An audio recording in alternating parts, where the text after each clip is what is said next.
Hello student, welcome to my YouTube channel learning Maya. और आज मैं स्टार्ट करने वाली हूँ क्लास 8 का हिस्ट्री का chapter 5 new ideas in Indian society.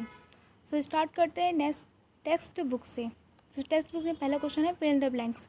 पहला क्वेश्चन है शारदा एक्ट 1929 बैंड। सो शारदा एक्ट 1929 के तहत चाइल्ड मैरिज को बैन किया गया था। सेकेंड है रिफॉर्मर अगेंस्ट सती प्रथा वॉज टेस्ट। सती प्रथा के रिफॉर्मर थे जिन्हें सती प्रथा को इस्टेब्लिश किया था वो है राजा राम मोहन रॉय। थर्ड है famous social reformer of Andhra Pradesh was test. Andhra Pradesh के फेमस रिफॉर्मर थे, लीडर थे वीरेश लिंगम। फोर्थ है who was the founder of Akhil Bharatiya Harijan सेवक समाज। इसका आंसर है महात्मा गांधी। महात्मा गांधी अखिल भारतीय हरिजन सेवक समाज के फाउंडर थे, स्थापक हैं। फिफ्थ है in Chhattisgarh the position of lower caste was reformed by dash. Chhattisgarh में लोअर कास्ट की पोजीशन को किसने इस्टेब्लिश किया था? पंडित सुंदरलाल शर्मा ने किया था। सिक्स है गुरु Ghasidas was born in dash district of Raipur. गुरु घासीदास जी का जन्म गिरोधपुर डिस्ट्रिक्ट से हुआ था, रायपुर के गिरोधपुर डिस्ट्रिक्ट में हुआ था।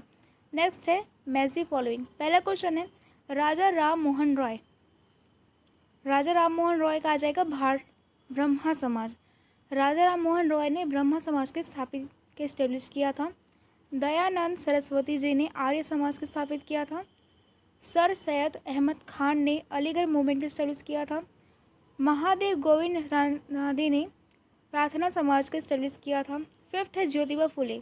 ज्योतिबा फुले ने वर्च्यू प्योरीफायर सोसाइटी का इस्टेब्लिश किया था।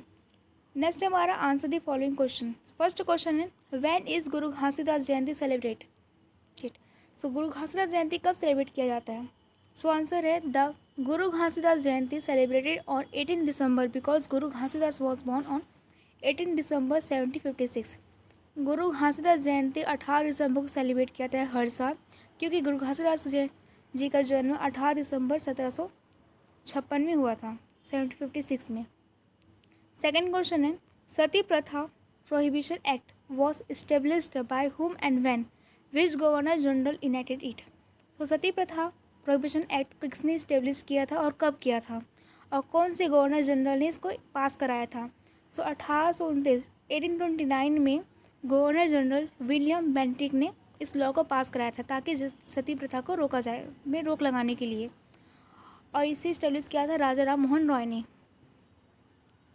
Under whose leadership widow remarriage was establish and when. किसके लीडरशिप के अंडर में विडो रीमैरिज को इस्टेब्लिश किया गया था और कब किया गया था? Under Ishwar Chandra Vidyasagar, Vishnu Shastri, Ramakrishna Gopal Bhandarkar, Mahadev Govind Ranade and Veeresalingam widow remarriage was establish in 1856। इन सब के तहत 1856 में विडो रीमैरिज को इस्टेब्लिश किया गया था। Child marriage was banned under which act and when. Child marriage कौन से एक्ट के तहत और कब इसे बैन किया गया था? चाइल्ड मैरिज को शारदा एक्ट के तहत 1929 में बैन किया गया था। इस एक्ट के तहत मिनिमम जो एज है मैरिज की वो 14 ईयर थी, मतलब 14 साल के बिना शादी नहीं हो सकती। Where and when was the first girls school establish. कब और कहाँ पहला गर्ल्स स्कूल इस्टेब्लिश किया गया था? कलकत्ता में 1849 में पहला गर्ल्स स्कूल इस्टेब्लिश किया गया था ईश्वर चंद्र विद्यासागर के जरिए। What are the merit of English education in Indian. Indian में इंग्लिश एजुकेशन का क्या लाभ थे, क्या क्या मेरिट थे इनके? आंसर है they are different merits of English education on Indians. Indians को बहुत से लाभ हुए इंग्लिश एजुकेशन से। पहला है there is total development of a society was due to English education. English education के कारण हमारी सोसाइटी का पूरा डेवलपमेंट हुआ। और वुमेंस प्रॉब्लम का एक मात्र परमानेंट सॉल्यूशन है एजुकेशन। 7 है what are the 2 important teaching of Satnam Panth. Satnam पंथ के 2 इम्पॉर्टेंट शिक्षा से मिली दो इम्पॉर्टेंट शिक्षा में बताने हैं। पहला इम्पॉर्टेंट शिक्षा है सतनाम पंथ का the first important teaching of Satnam Panth was believe truth as a God. सत्य को गॉड की तरह विश्वास करो, भगवान की तरह मानो। Second important teaching of Satnam Panth was all caste and religion were the same. तो जितने भी कास्ट और रिलीजन हैं, धर्म हैं, ये सब सेम होते हैं। कैसे विडो रीमैरिज पॉसिबल हुआ, मतलब विधवाओं को फिर से दोबारा शादी कैसे पॉसिबल हो पाया। पहला, Ishwar Chandra Vidyasagar made his whole life for widow remarriage legal. So Ishwar Chandra Vidyasagar ने अपनी पूरी लाइफ विडो रीमैरिज को लीगल बनाने में समर्पण कर दिया। अपना पूरा साल, अपना पूरा जीवन इसी को लीगल बनाने में व्यतीत कर दिया। सेकंड थे Pandit Vishnu Shastri. Pandit Vishnu Shastri himself married a widow and set an example in the society. So Pandit Vishnu Shastri ने खुद एक विधवा औरत से शादी की और सोसाइटी में एग्जाम्पल सेट किया। Ramakrishna Gopal Bhandarkar got his widow daughter remarried even after the agitation of fundamentalist. So Ramakrishna Gopal Bhandarkar ने अपनी खुद की विधवा बेटी का शादी कराया।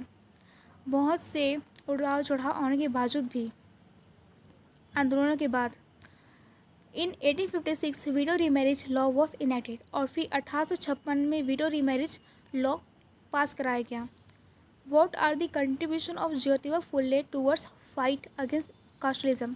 सो कास्ट के अगेंस्ट ज्योतिबा फुले का किस तरह से योगदान है। Jyotiba Phule was born in a caste which looks after garden, but he spent his whole life in the upliftment of the lower caste in society. In 1873, he found Virtue Purifier Society, which has motto to give equal right to lower caste people. He made primary education was compulsory and without any fees appointing lower caste men and women as a teacher. So Jyotiba Phule खुद एक lower caste society में पैदा हुए थे, उसके बावजूद भी उन्होंने इस कास्टिज्म को उतार चढ़ से सुधार करने के लिए पूरे लाइफ अपना जीवन व्यतीत कर दिया।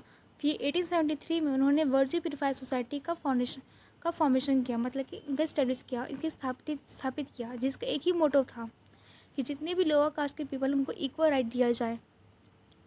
उन्होंने प्राइमरी एजुकेशन कंपलसरी कर दिया, वो बिना किसी फीस के, विदाउट फीस के, और उन्होंने स्कूलों में लोअर कास्ट के मैन और वुमेन टीचर अपॉइंट किए पढ़ाने के लिए। लोअर कास्ट के मैन और वुमेन को अपॉइंट किया। Point out different efforts towards women education. सो वुमेन एजुकेशन के क्या क्या संघर्ष किया गया था, उसके डिफरेंट क्या क्या संघर्ष किए। तो आंसर है in Maharashtra Mahatma Jyotiba Phule made first school for women education. So Maharashtra में महात्मा ज्योतिबा फुले ने पहला स्कूल ओपन किया वुमेन एजुकेशन के लिए। इंडिया में कलकत्ता में 1849 में पहला गर्ल्स स्कूल इस्टेब्लिश किया गया ईश्वर चंद्र विद्यासागर के जरिए। Pandita Ramabai Saraswati gave education to widow women and open a school and ashram named Sharada Sadan. Pandita Ramabai Saraswati ने खुद विडो वुमेन को एजुकेशन दिया, साथ में एक स्कूल ओपन किया और एक आश्रम ओपन किया जिसका नाम रखा गया शारदा सदन। Do you think child marriage is wrong and widow marriage is absolutely right? How?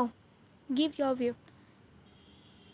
क्या आप सोचते हैं कि चाइल्ड मैरिज गलत है और विडो मैरिज एब्सोल्युटली सही है? कैसे? अपने तर्क दीजिए। सो आंसर है I think that child marriage is wrong and window marriage is absolutely right. हाँ, मैं सोचती हूँ कि चाइल्ड मैरिज रॉन्ग है और विडो मैरिज एब्सोल्युटली सही है, बिल्कुल सही है। When there is a child marriage, lots of problems are took place related to the health of a woman who is a child. So child marriage के time बहुत से वुमेन्स के health related problem का सामना करना पड़ा। ऐसे देख सकते कि वुमेन खुद ही बच्ची थी। सेकेंड था widow marriage. Widow marriage is absolutely right because after death of his husband there is no one to care of their family. तो there is no one care of their family. So widow remarriage एक absolutely सही है क्योंकि women's के husband के death के बाद उनके फैमिली की देखभाल करने वाला कोई नहीं होता। Write short notes on Ramabai. So Ramabai 1856 में उनका जन्म हुआ। उनके फादर ट्रेडिशनल ब्राह्मण थे जिनका नाम अनंत शास्त्री था। कलकत्ता में रामाबाई ने संस्कृत लैंग्वेज में वुमेन के सुधार के लिए स्पीच दिया था और कलकत्ता के लोग उन्हें एक टाइटल दिया पंडिता और Saraswati. Pandita Ramabai Saraswati gave education to widowed women and opened a school and ashram named Sarda Sadan.